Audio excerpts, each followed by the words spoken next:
Aujourd'hui, on va revenir un peu sur l'histoire de Noé. Il y a des choses qu'on peut retirer comme enseignement. Bon, on avait déjà un peu décortiqué la chose sur des méditations précédentes, mais là, on va accentuer cette histoire de Noé, de l'arche. Alors évidemment, l'histoire de Noé est toujours une belle histoire à raconter aux enfants. On voit l'arche avec la girafe qui dépasse, et voilà, il est sur l'eau, c'est magnifique, il y a tous les animaux, c'est très romanesque, mais il y a des profondeurs spirituelles. Ce qu'il faut savoir, c'est que la Torah n'a pas du tout été écrite pour satisfaire la curiosité des hommes. C'est pas un livre historique. C'est pas un livre qui sert à être interprété pour euh, pour rentrer dans une théorie d'évolution de l'homme ou de création de l'homme ça c'est typiquement humain et terrestre. La Torah est avant tout une réalité céleste qui se manifeste dans la création. On avait dit les dernières fois que la plus petite particule que l'on puisse trouver au cœur même de l'atome, les quarks et toutes ces divisions qu'on a pu faire, ce n'était que un concentré d'informations et donc un concentré d'énergie. Ce concentré d'informations, c'est la Torah. Ce concentré d'énergie, c'est la puissance de la parole de Dieu, la puissance créatrice de la parole de Dieu. Et donc, aborder la Torah, aborder la Bible comme un livre historique, comme un livre chronologique, comme un livre qui nous raconte une belle histoire, ou même un livre, un recueil de bonne conduite, c'est pas une bonne approche. La bonne approche, c'est quelle est la puissance créatrice que contient la Torah, la Bible. Comment est-ce que je peux trouver la puissance de l'énergie de la parole de Dieu dans la Torah? Et là, on a une meilleure approche. Parce que tout ce qui est des cieux, la réalité céleste, trouve son expression sur terre. Il y a un tabernacle céleste, il y avait un tabernacle terrestre. Il y a le Jérusalem céleste, il y a une Jérusalem terrestre. Il y a un fils de l'homme dans les cieux, il y a un Adam sur la terre. Tout est le reflet d'une réalité céleste. La création que l'on connaît est l'expression, est une expression, et l'image miroir, j'ai envie de dire, d'une réalité céleste. Et donc, en ce qui concerne Noé, il faut que l'on trouve, que l'on cherche dans la Torah, quel est le message, j'ai envie de dire, le message céleste qui se trouve en son sein. Et donc, on va commencer à lire dans le livre de la Genèse, au chapitre 6, et on va démarrer au verset 5. Donc, Genèse 6, à partir du verset 5. L'Éternel vit que la méchanceté de l'homme était grande sur la terre, et que chaque jour son cœur ne concevait que des pensées mauvaises. L'Éternel regretta d'avoir fait l'homme sur la terre, et son cœur fut affligé. L'Éternel dit, « J'effacerai de la surface du sol que j'ai créé, depuis l'homme jusqu'au bétail, aux reptiles et aux oiseaux du ciel, car je regrette de les avoir faits. » Mais Noé obtint la faveur de l'Éternel. Ensuite, on lira à partir du verset 14. « Fais-toi une arche de bois de gopher. Tu disposeras cette arche en cellules et tu la couvriras d'un enduit au-dedans et au-dehors. Tu la feras comme suit. L'arche aura 300 coudées de longueur, 50 coudées de largeur et 30 coudées de hauteur. Tu feras à l'arche une ouverture d'une coudée, disposée tout en haut. Tu placeras la porte de l'arche sur le côté et tu feras un étage inférieur, un second et un troisième. On arrêtera là notre lecture. C'est le genre de texte sur lequel on passe rapidement. Bon, voilà, tu vas te faire une arche, donc une teva, qui aura 300 coudées de longueur, 50 de large, 30 de haut. Est-ce que c'est important?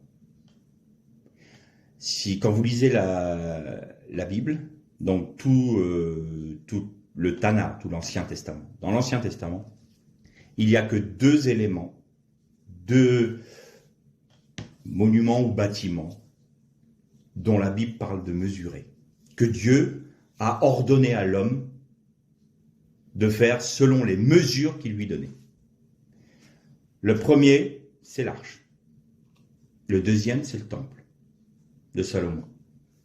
Et vous pouvez voir dans Chroniques, c'est dans le deuxième livre de Chroniques, chapitre 3, verset 3, il est dit « Et ils firent le temple selon les coudées de l'ancienne mesure. »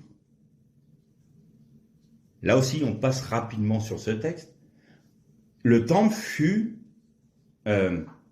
bâti sur les mesures, sur la coudée de l'ancienne mesure. Qu'est-ce que ça veut dire? Eh bien, ça veut dire qu'il y a un lien entre l'arche de Noé et le temple de Salomon. C'est-à-dire que l'ancienne mesure, la seule ancienne mesure que l'on trouve dans la Torah, c'est l'arche.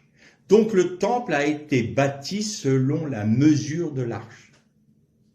Ça, c'est extrêmement important. Et vous allez voir pourquoi c'est important. Donc vous avez 300 coudées de longueur, 50 de large, 30 de haut. Vous prenez le tétragramme, Yud-Ke Vav-Ke. Donc, écrit, c'est un Yud, un He, un Vav, un He.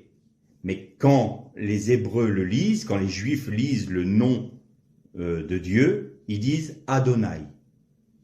Alors, pour parler de Dieu, comme nous, en termes génériques, eux, ils disent Hachem, le nom. Mais, quand ils rencontrent dans la Torah, quand ils sont dans leur lecture et qu'ils voient Yud-Ke Vav-Ke, ils disent Adonai. Donc, vous avez le nom de Dieu écrit et le nom prononcé. Très bien. Quand vous prenez chaque lettre du tétragramme, multipliez par chaque lettre, donc vous mettez les 2 mots l'un par-dessus l'autre, et vous multipliez chaque lettre de chaque mot, tétragramme et Adonai. Eh bien, vous retrouvez quoi? Vous retrouvez les dimensions de la Teva. La Teva, c'est la valeur numérique du tétragramme Adonai, de l'Éternel et mon Seigneur. C'est exactement, ça vous donne parfaitement les mesures de l'arche. On va le faire ensemble. Ça commence par un Yud, le tétragramme. Ensuite, vous avez un Aleph. 10 fois 1, 10. Ensuite, vous avez un He qui est multiplié par un Dalet. Ça vous fait 20. Ensuite, vous avez un Vav qui est multiplié par 50. Ça vous donne 300. Et vous avez un He qui est multiplié par un Yud qui vous donne 50. Alors, vous allez me dire, on a 300, on a 50, mais on a 10 et 20. Comment ça se fait? Eh bien, la raison est simple. Il y avait 3 étages à la Teva. L'étage supérieur, c'était là où l'homme résidait, où la famille de Noah résidait. Les 2 autres, c'était celui du milieu, c'était les animaux, et en dessous, c'était les rebuts et les réserves de nourriture. Donc, vous aviez un étage et 2 autres, donc 20 plus 10, 30. Vous avez exactement les mesures de la Teva, qui sont l'expression du tétragramme Adonai. Donc, vous voyez que ce n'est pas des mesures faites au hasard. Parce que si on réfléchit bien, de manière scientifique, on va dire, de manière physiologique et physique, la Teva n'avait aucune chance de flotter. C'était un cube, une boîte rectangulaire, et elle avait donc fait d'assemblage d'arbres, donc de planches, mais vu la dimension de cette boîte, les assemblages en bois ne pouvaient pas tenir.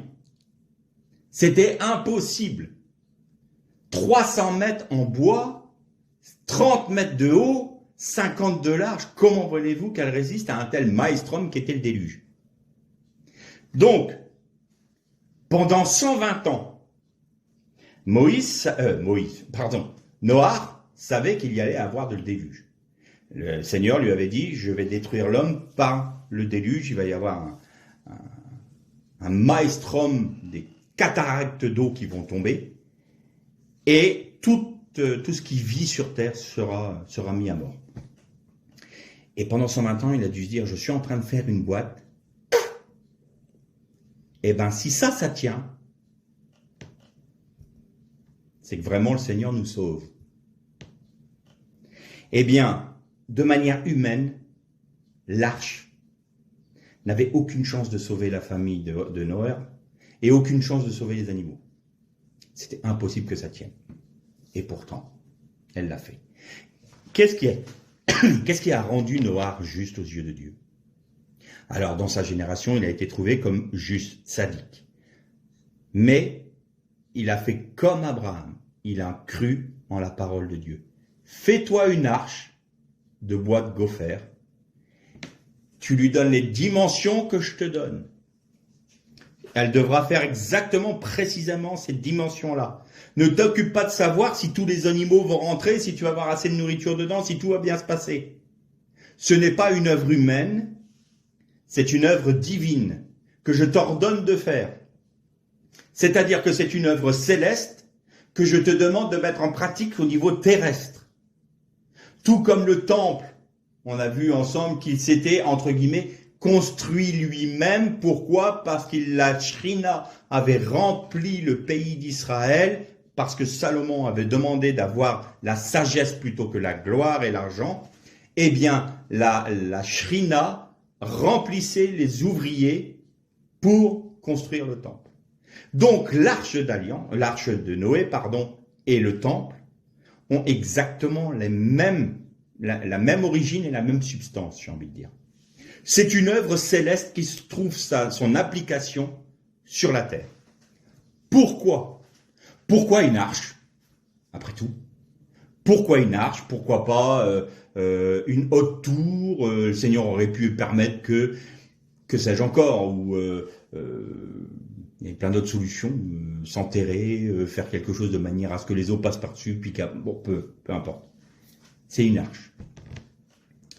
Simplement parce que Teva veut dire aussi mot, le mot, ou la parole. On avait vu ça dans une méditation précédente. Donc, Dieu disait à Noah en substance, tu vas te créer un petit monde dans ce monde. Tu vas créer avec mon esprit, tu vas faire un reste de l'humanité. La Teva, l'arche, n'était pas du tout une simple boîte. C'était un monde dans le monde. Depuis Adam, Noah était la 10e génération. En hébreu, on dit le maaser. Le maaser, c'est la dîme. On peut dire que Noah, c'était la dîme de l'humanité.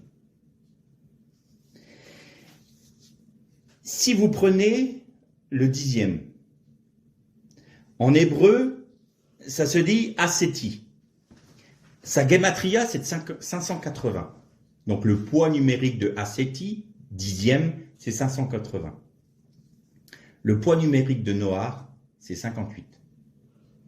Noah est le 10e.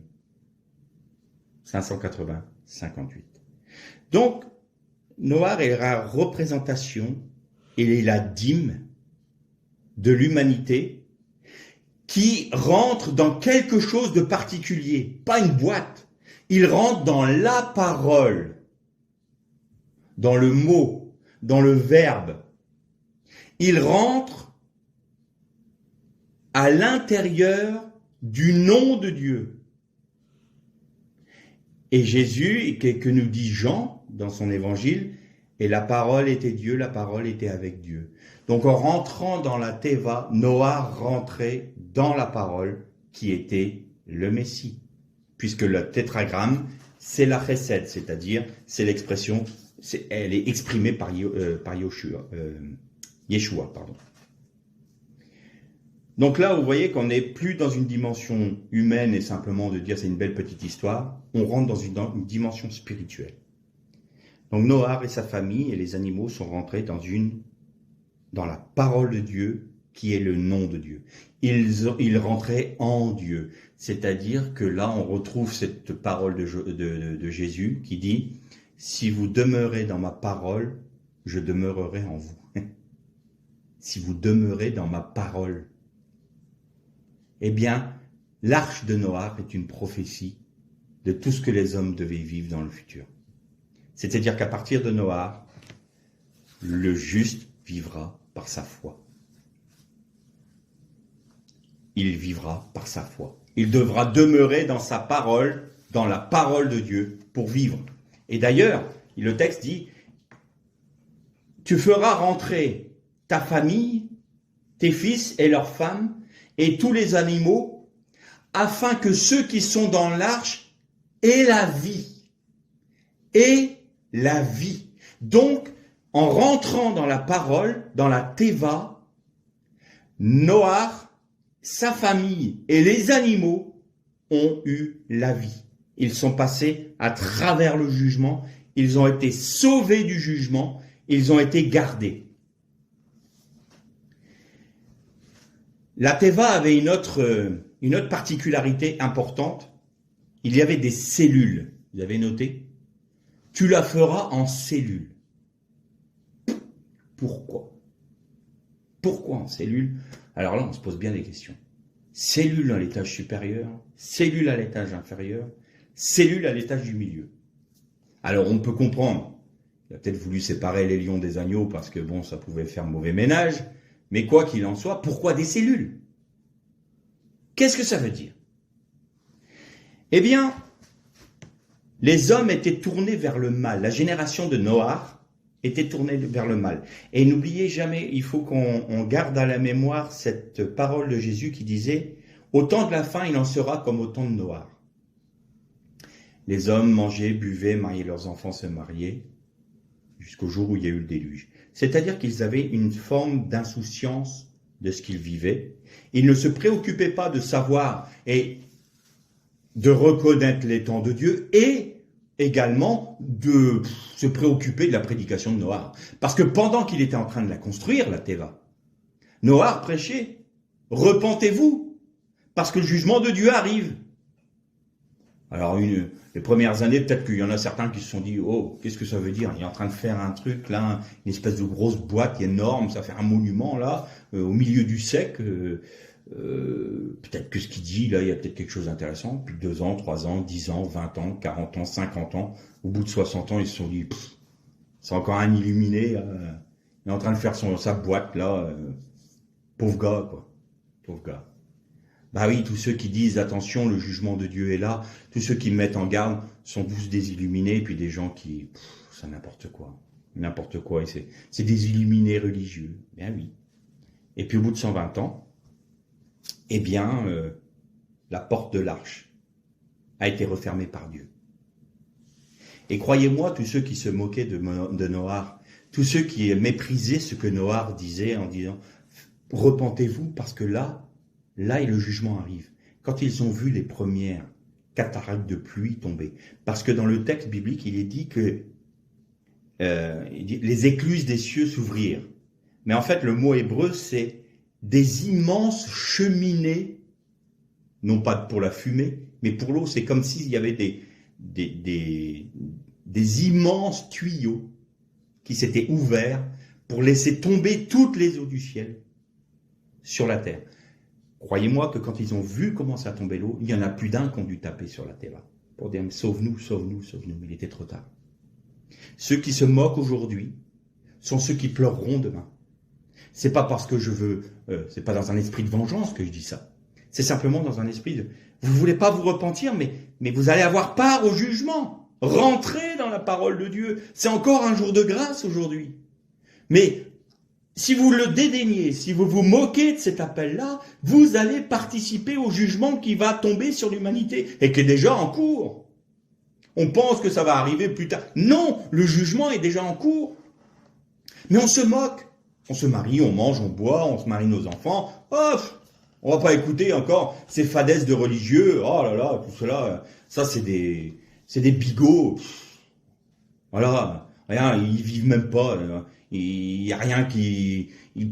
tout ce que le monde leur propose, ils le refusent, ils sont là, oh, ils ont une vie triste. Ah, on a une vie triste, oui. On a une vie en Christ. C'est différent. Et donc, on vit dans la parole. Et donc, je disais que les hommes étaient tournés vers le mal. Et quelle était la particularité? Toute chair avait dévié sa voie. C'est-à-dire qu'il n'y avait plus aucun ordre.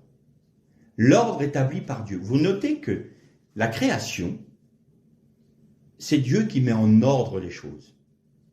Il sépare les eaux d'en haut, les eaux d'en bas. Il sépare la lumière de la nuit, jour et nuit. Il fait en sorte que les animaux soient en couple. Il y a un ordre établi. Ensuite, l'homme et la femme, il les sépare pour qu'ils puissent mieux s'unir par les liens d'amour. Quand Dieu sépare les choses, c'est pour de l'ordre, pour qu'il y ait une harmonie. Et là, toute chair avait perverti sa voie. Ça veut dire que ce qu'on trouve aujourd'hui, hommes et femmes, hommes et hommes, femmes et femmes, trans ceci, trans cela, les animaux, il y avait des accouplements entre différentes espèces, il y avait des accouplements entre l'humain et des animaux. Enfin, c'était un désordre total. Et toute chair avait perverti ses voies. Et Dieu dit, dans le monde que je te demande de créer, là, dans la Teva, c'est le 10e, donc c'est la dîme du monde, de l'humanité et de la création. Tu vas faire des cellules. C'est-à-dire qu'on remet de l'ordre. Tu vas devoir, toi, Noah, faire en sorte qu'il y ait de l'ordre. Pourquoi? Parce que Dieu avait donné comme mandat à Adam d'être le responsable de la création. Il avait autorité sur la création pour qu'elle demeure dans l'ordre établi par Dieu. Et en péchant, il a laissé le tohu vavohu revenir sur le monde. Et donc ça a produit le jugement. Le désordre apporte toujours le jugement. Et là, Dieu dit à Noah, tu vas rentrer dans la Teva, tu vas faire des cellules, et chaque animal aura sa place dans sa cellule. Dans vos familles seront séparées par des cellules. Ça sera de l'ordre. Il n'y aura plus ces histoires d'hommes et d'hommes et de femmes et puis d'inceste et de tout. C'est de l'ordre établi par Dieu. Donc les cellules étaient pour cela. Je te demande de remettre de l'ordre dans la dîme de ma création. Et puis ça a été plus loin. 1 an. Alors vous imaginez 1 an dans une caisse? Il paraît que pendant 40 jours, les rabbins disent qu'il faisait nuit sur terre. Les astres s'étaient arrêtés. Et le cataclysme est tombé. Et donc, il faisait nuit. Et Noah est resté 1 an avec toute sa famille. Et qu'est-ce qu'il a fait pendant 1 an? Eh bien, pendant 1 an, il a nourri les animaux. Pendant 1 an, il s'est occupé des animaux. Pendant 1 an, il s'est occupé de la création. Pendant 1 an, il a été le serviteur de la création. Il a appris à servir. Et lui qui était le sommet de la création de Dieu, a été rendu serviteur de la création de Dieu. Pour qu'il apprenne qu'il a la responsabilité de maintenir l'ordre dans la création. Parce que Dieu l'a mandaté ainsi. Et donc, dans ce petit monde, cette dîme du monde, eh bien, la Teva représentait l'ordre établi par Dieu. Et ce qui aurait dû être dans toute la création devait se retrouver dans la Teva. Et puis là, on a un petit texte bizarre. Tu feras une ouverture d'une coudée en haut de la Teva. Alors, une ouverture pour faire entrer la lumière. Une coudée, c'est grosso modo 50 cm. Je rappelle, la Teva fait 300 mètres de long, 50 mètres de large, 30 mètres de haut. Vous faites une ouverture de 50 cm en haut, sommet de l'arche, et vous dites, tiens, ça va éclairer l'arche. C'est pas crédible. Alors, il y a deux écoles dans le judaïsme, et notamment Rashi. Rashi, le grand commentateur du XIIe siècle, qui a dit, voilà, cette ouverture-là, soit c'est une fenêtre, parce qu'il est dit, tu travailleras à faire. Donc, Noach devait la fabriquer. Donc, ça fait penser à une fenêtre. Mais pour qu'il y ait la lumière, or, pendant 40 jours, il a fait nuit. Puis la lumière, c'est pas crédible.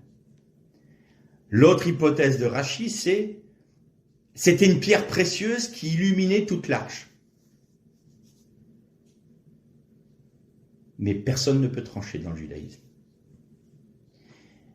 Alors, je ne me mets pas au niveau de Rashi, rassurez-vous, mais j'ai ma petite idée là-dessus. Et je vais vous la partager, vous verrez ce que vous dites. Le mot ouverture, c'est Tsoar. Et Tsoar a pour racine or. Or, c'est lumière. Sauf que, une fenêtre, en hébreu, ça se dit chalon. Donc, c'est pas une fenêtre. C'est une tsoar. Tu feras une lumière. Tu feras une lumière. Bien. On va prendre le mot, on va prendre l'expression hébraïque tsoar ta'aseh ateva, c'est-à-dire tu feras une lumière qui prendra son origine en haut dans la teva. Bon, en français, ça fait un peu lourd, mais on pourrait traduire « Tu travailleras à ce que la lumière qui prend sa source ou son origine en haut rentre dans la teva. » Et là, on a une autre explication. Tu feras en sorte que la lumière du jour 1, on a prêché, vous vous souvenez les méditations sur la lumière du jour 1, la lumière du Messie, la lumière de la création. Tu travailleras à faire en sorte que cette lumière-là rentre dans la Teva. C'est-à-dire que l'histoire de la Teva ne peut résider et résister aux éléments que parce qu'il y aura cette lumière-là. Parce que c'est la lumière de l'esprit, la lumière du Messie, la lumière de la création, la lumière du salut. Et donc la Teva ne peut flotter que parce que tu auras fait ça. Et pourquoi une coudée ? Simplement parce que la coudée, c'est la mesure élémentaire du temple et de la Teva. Le mètre étalon, nous aujourd'hui, le système métrique, c'est 1 mètre. 100 cm, 1000 mm, c'est 1 mètre. Eh bien, la mesure étalon, c'était la coudée. Et donc, cette, entre guillemets, c'est sur le plan spirituel qu'il faut se placer, pas sur le plan humain, c'est pas 50 cm sur 50 cm, même moi j'y passe pas. Pas ça. Ce chemin, alors pensez donc, la lumière, il suffit que je me mette en dessous de cette lumière-là, terminé, je bouge toute la lumière de la Teva. Donc c'est pas pour ça. C'est vraiment, on peut même aller plus loin quand il est dit la source, on peut même, c'est le mot mère, la matrice de la lumière. La matrice de la lumière, tu feras en sorte que, donc tu travailleras à, tu vas permettre toi, par ta décision, par le fait que tu fasses cette ouverture physique, c'est l'expression d'une réalité spirituelle, c'est la lumière du jour 1 qui va pénétrer dans la Teva, et cette lumière-là peut illuminer toute la Teva, tout comme la lumière du jour 1 illuminait toute la création avant que les astres ne soient créés. Et donc, les 50 cm, la coudée, c'est simplement parce que cette lumière-là, elle a sa dimension spirituelle. C'est la coudée du temple, c'est la coudée de la Teva. 300 coudées, 50 coudées, 30 coudées. C'est les dimensions, c'est le mètre étalon. Donc tu feras en sorte. N'oublie pas que ce petit monde-là, que je crée, cette dîme de l'humanité, de la création que je mets dans la Teva, je veux qu'elle marche à la lumière du jour 1, à la lumière du jour de la création, la lumière de la création, la lumière du Messie. C'est comme ça que je veux que ça marche. C'est comme ça que je veux que ce petit dixième de l'humanité fonctionne. Ce que Noah a fait. Et donc là, je donne une troisième voie à ce que disait Rachi. Je pense que c'est une fenêtre, effectivement, physique. Mais la pierre précieuse, en fait, c'était l'Esprit de Dieu, l'Esprit du Messie, qui devait résider dans toute la Teva. Donc on peut dire que lorsque Noah et toute sa famille et tous les animaux qui étaient dans la Teva ont eu la vie sauve parce qu'ils ont demeuré dans la parole et ils ont demeuré dans le nom de Dieu, dans le nom de Yeshua. Et donc, en demeurant dans la parole, ils ont été délivrés du jugement.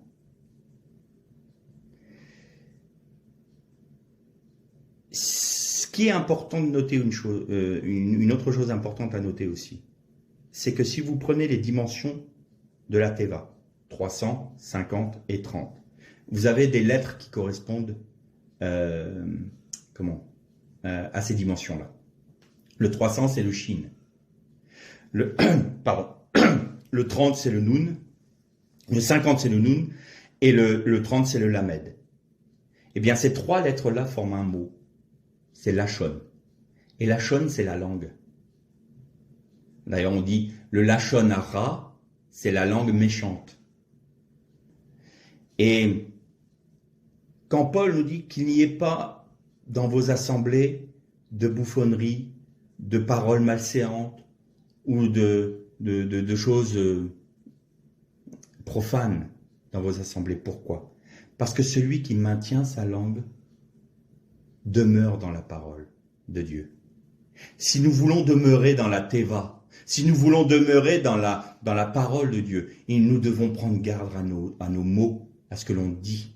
Et nous devons mettre une barrière à notre langue pour pas que notre langue devienne une lachon hara, c'est-à-dire une langue méchante, mais que ce soit une langue qui loue le Seigneur, qui adore Dieu, qui donne des paroles d'exhortation, des paroles. Ah ben évidemment, c'est pas rigolo pour ceux qui se moquent de la Teva, pour ceux qui se moquent des chrétiens et des juifs, pour ceux qui se moquent de la religion. Oh, ils sont pas marrants les chrétiens. Ça ne veut pas dire qu'on ne peut jamais blaguer, c'est pas ce que je suis en train de dire. Mais il y a un temps pour tout. Et quand on est en Dieu, on parle des choses de Dieu. On n'est pas là pour plaisanter. Et on n'est pas là aussi, c'est plus que ça. Ne dis pas de mal de ton prochain. Ne pense même pas de mal de ton prochain. Ne pense pas de mal de ton ennemi. Ne parle pas en mal de ton ennemi. Mais bénis-le. C'est ce que nous dit le Seigneur. Ah, c'est pas évident, hein. Ça, c'est pas évident. Mais bon, on a compris le chemin. Mon juste vivra par sa foi, Christ qui vit en nous. C'est ça, c'est la croix, ça. Mais on doit dire au Seigneur, oui, je le veux, ça. Je ne veux plus maudire mon prochain. Je ne veux plus dire des choses mauvaises sur mon ennemi. Parce que ça, c'est la Lachon Hara. Et si on a une Lachon Tov, une bonne langue, alors je demeure dans ta parole. Et en demeurant dans sa parole, on est protégé du jugement. Donc vous voyez que, en quelques mots, sur quelques passages de la Torah, on a découvert que dans la Teva de Noah, il y a des merveilles spirituelles qui y résident. Je vais juste survoler, c'est le cas de le dire, le passage du corbeau et de la colombe, parce qu'on en a déjà parlé. Pourquoi le corbeau, Noah a ouvert une fenêtre, justement. La fameuse fenêtre qui est Chalon. Donc vous voyez que ce n'est pas Tsoar. C'est deux choses différentes. Il ouvre la Chalon, la fenêtre, et il lâche le corbeau.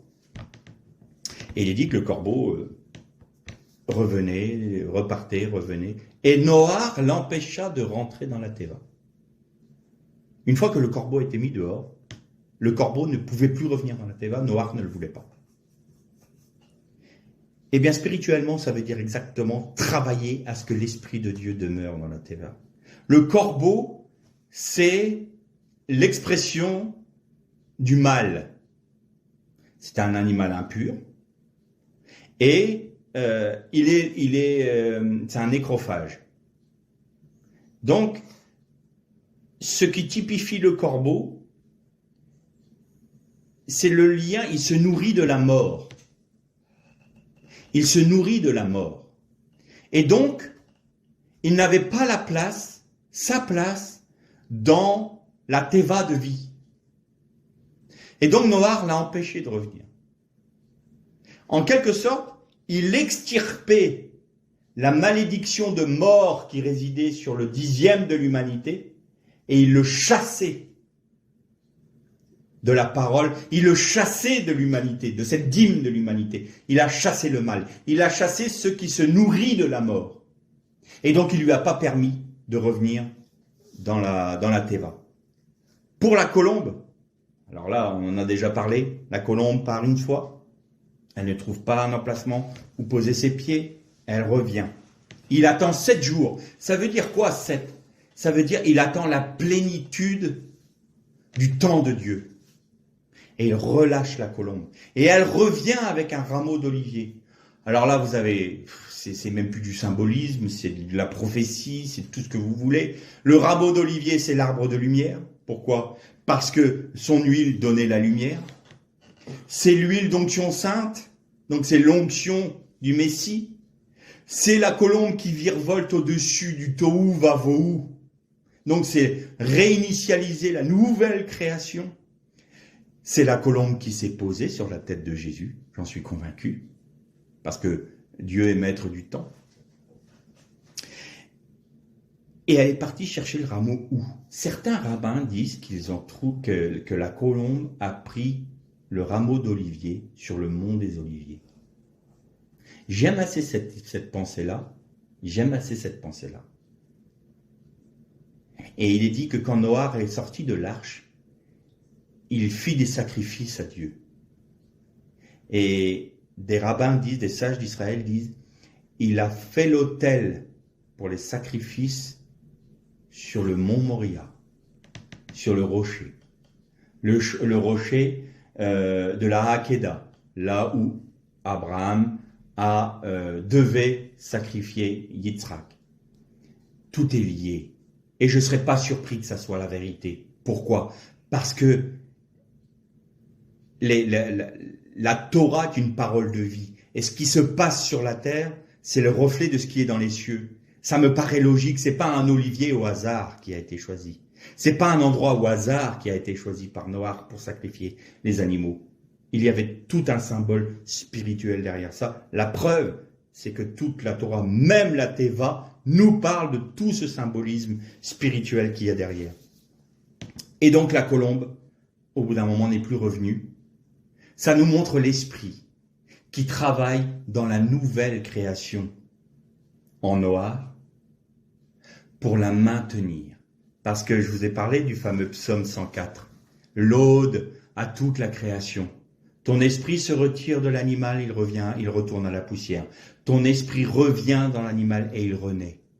Il y a cette notion où l'esprit de Dieu, non seulement a créé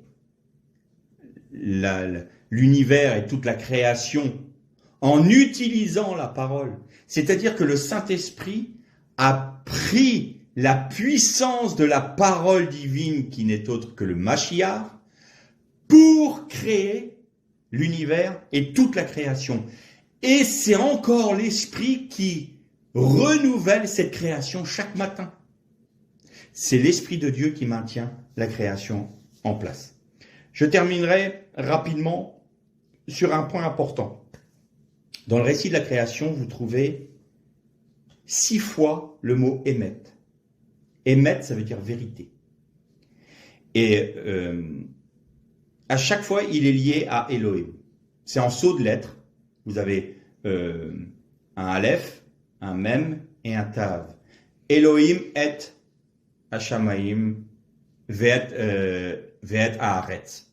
Hashamayim, vous retrouvez donc en saut de lettres Emet.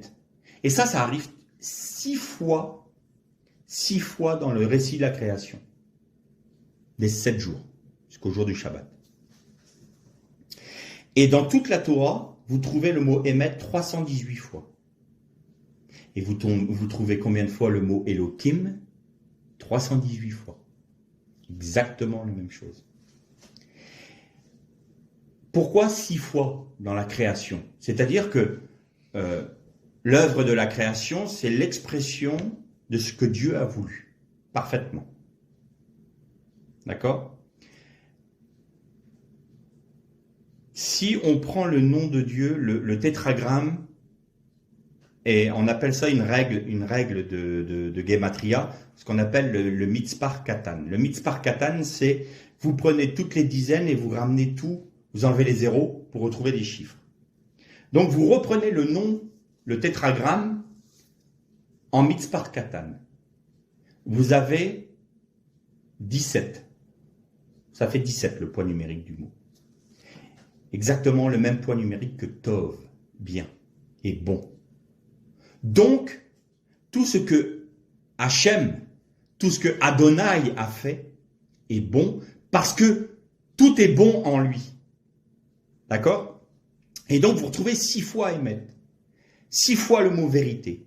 Et quelle est la lettre qui correspond à 6? C'est le Vav. Et le Vav, il est considéré comme la lettre du Messie, parce que c'est un crochet ou un clou. Et c'est ce qui unit deux choses. Et vous allez voir que quand il est dit Dieu dit à Noach, tu fais ceci, à chaque fois c'est le verbe vayomer. Alors, si vous prenez le mot amar, amar c'est dire. Mais quand vous dites amar, ça peut dire aussi il a dit. Donc troisième personne du singulier au passé. Il a dit. Si vous voulez dire il dira, vous allez rajouter un yod et ça va faire yomar. Yomar, c'est il dira. Et quand vous avez un vav qui est rajouté, alors ça, on appelle ça le vav convertif. Aucune langue au monde n'utilise cette loi-là, cette règle de conjugaison. Même l'hébreu moderne ne l'utilise plus. Vous ne trouvez cette forme de conjugaison que dans la Torah, que dans la Bible. Et le verbe, le vav convertif, qu'est-ce qu'il a comme particularité? C'est que vous dites vayomer, donc avec un vav au début, et ça dit en même temps, il a dit, il dit, il dira. Quand je vous ai parlé du temps à l'éternité, c'est ça. Vayomer. Et tous les verbes qui sont utilisés quand Dieu fait, Dieu dit, c'est va, yomer, va, barar. Il y a toujours ce vav convertif qui est là, qui nous montre que ce qu'il a dit à Noach, là, vayomer Noach, il le dit encore aujourd'hui, et il le dira encore demain. C'est la raison pour laquelle la parole de Dieu est éternelle. Et ce vav-là, donc valeur numérique 6, quand vous l'écrivez en lettres pleines, c'est vav, vav.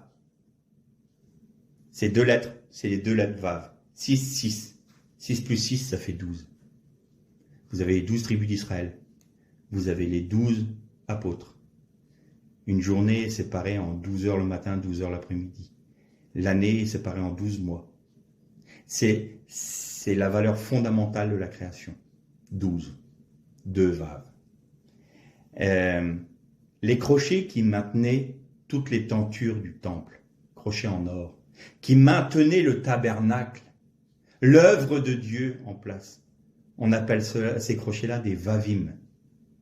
C'est tous des petits vaves. L'agrafe, bon, tu feras une agrafe en or pour tenir les pompons. Pourquoi? Parce que c'est vavim.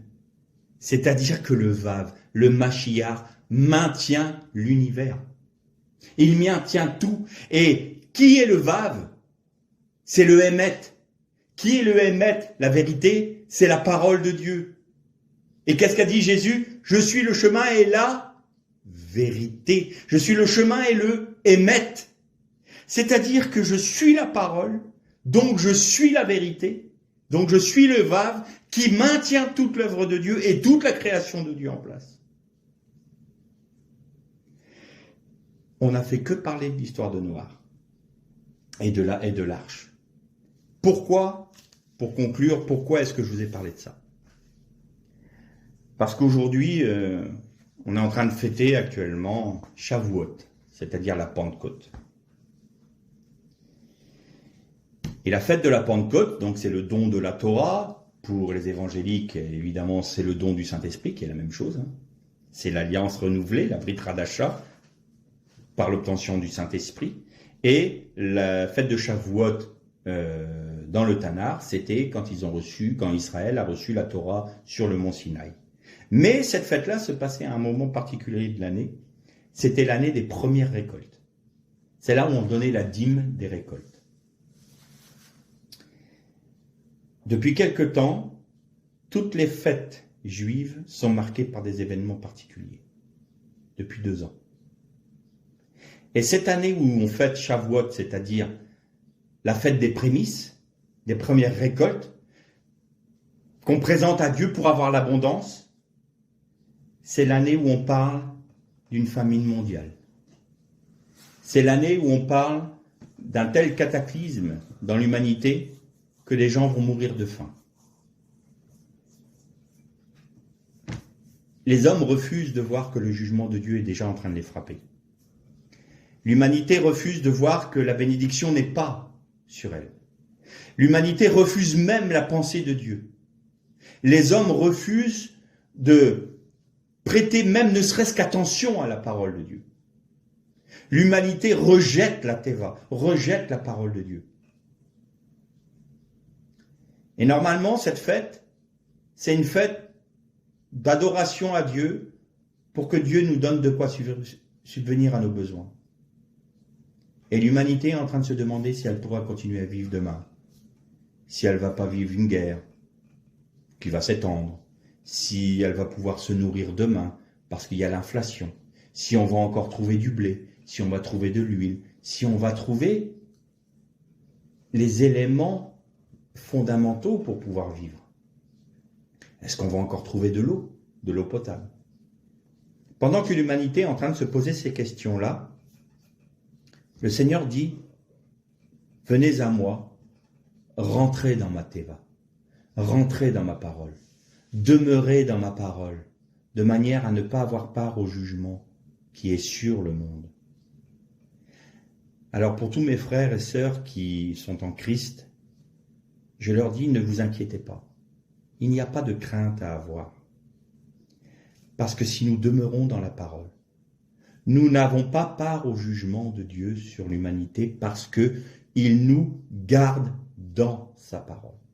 Celui qui est en Christ, qui demeure en Christ, ne peut pas être touché par le jugement. Certes, nous sommes témoins des jugements. Noé a été témoin de ce qui est arrivé sur l'humanité. Mais nous ne sommes pas frappés par les jugements. Nous n'avons pas à nous inquiéter de quoi sera fait demain. Nous n'avons pas à nous inquiéter si le Seigneur va nous donner un échappatoire à telle et telle chose parce que nous avons peur. Non. Bannissons la crainte de nos cœurs parce que nous demeurons dans la Teva. Mais nous devons demeurer dans la Teva, c'est-à-dire dans la parole de Dieu. Et pour demeurer dans la parole de Dieu, louons le Seigneur. Bénissons-le. Croyons que demeurer dans la parole nous garde du jugement, tout comme Noé a cru que cette caisse qu'il était en train de faire, qu'il n'avait aucune chance de tenir dans le jugement. Aucune. À vue humaine, c'est de la folie. À vue humaine, de dire, j'ai pas peur du lendemain parce que je crois ce que dit la Bible. Les gens vont dire, mais t'es fou. Fais des réserves.